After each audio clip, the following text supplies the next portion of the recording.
አሰላሙ አለይኩም ወራህመቱላሂ ወበረካቱ። በመላ ዓለም ያላችሁ የክርስትና እምነት ተከታዮች እንኳን ለገና በዓል እንኳን አደረሳችሁ ብያለሁ ማለት ነው። እንግዲህ ዛሬ ሩታና አብርሃም በጣም ደስ ነው የሚሉት ማለት ነው። ከምር እኔ በጣም ደስ ይሉኛል። ጭንቅላታቸው አልናደድም። ያው አንዳንድ የሚያደርጉት ነገር ስለሚደጋግሙት ነው የምናደድባቸው ማለት ነው። እና መታረቃቸው ለገና ደግሞ መታረቃቸው በጣም ደስ ነው ያለኝ ማለት ነው። ለገና በዓል ብለው ለበዓል ብለው ለልጅም እነሱ ስራ ነው የሚሰሩት። በርቱ፣ ጠንክሩ። አይዲያችሁ ደግሞ በጣም ነው ደስ የሚለው ሀቂቃ ማለትም በጣም ደስ ይላል ማለት ነው። በአመት በዓል ሲመጣ በክብር ነው የሚያከብሩት። ከተጣሉ በጣም ቆይቶ ነበረ።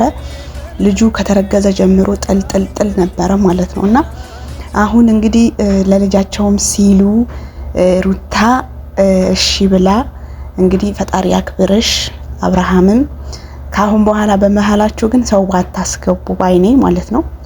በመሃላችሁ ሰው የገባበት ነገር ጥሩ አይደለም፣ ሀቂቃ ለማውራት ማለት ነው። ሄረሜላም አብርሃም ከህይወትህን ማውጣት ማራቅ አለብህ ማለት ነው።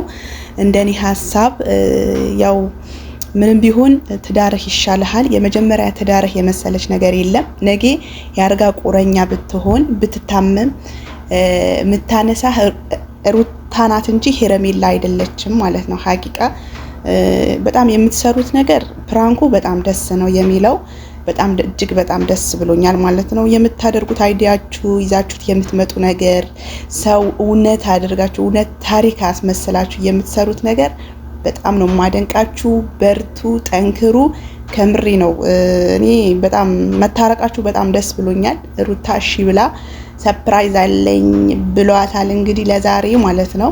እንግዲህ ለግል ለመንግስት እያላት ነበር። አይታችሁ ከሆነ አብርሃም የግል የመንግስት ብሎ እየጠየቃት ነበር። ዙሪ ሁላ እያላት ማለት ነው። እንግዲህ እንደ ፍቅረኛ ያው አዲስ ሆኖበት ነው፣ አይፈረድብህም። ከተገናኛችሁም ስለቆያችሁ ማለት ነው። የሩታ የአብርሃም እና የሩታ ጠላቶች የት ነው ያላችሁት? በየኮሜንቱ እየተቃጠላችሁ ያላችሁት በጣም ደስ ይላል። መልካም በዓል እላችኋለሁ። መልካም በዓል ባይ